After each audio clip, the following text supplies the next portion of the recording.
Avoid the obvious, it is price conclusion.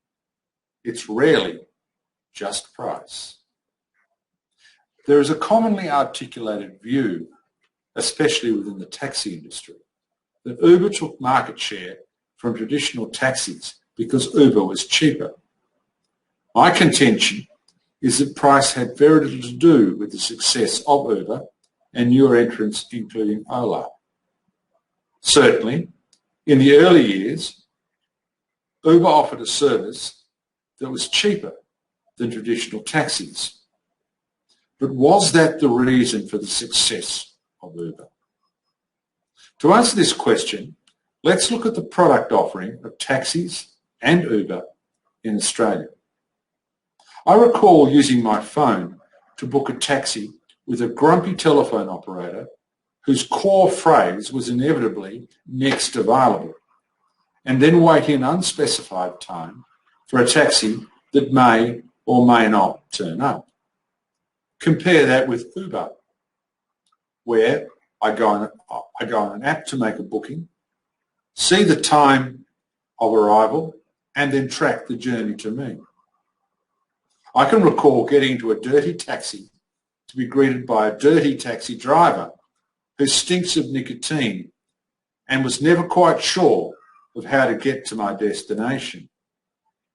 Compare this to Uber with its clean vehicles, clean drivers, active use of GPS, and a customer rating system that holds the driver accountable. I can recall getting into a taxi and having the driver fumbling with the credit card machine and struggling to complete the transaction. Compare this to the direct payment system offered by Uber and other ride-sharing services. The bottom line here is that Uber and Ola offer a superior product to taxis, and even if the pricing was identical, Uber and Ola would still offer superior value. Insights? Firstly, value is often more important than price.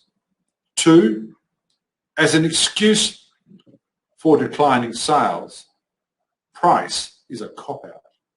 And 3, NYU professor Scott Galloway was right when he suggested that the one thing that all great businesses have in common is a fucking great product.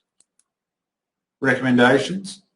Open your eyes and stop blaming price, when it is almost always much more complex than that. Secondly, reduce the importance of price by developing a product that exceeds customer expectations. And 3, deliver value for money, embracing the customer's preparedness to pay for a superior product.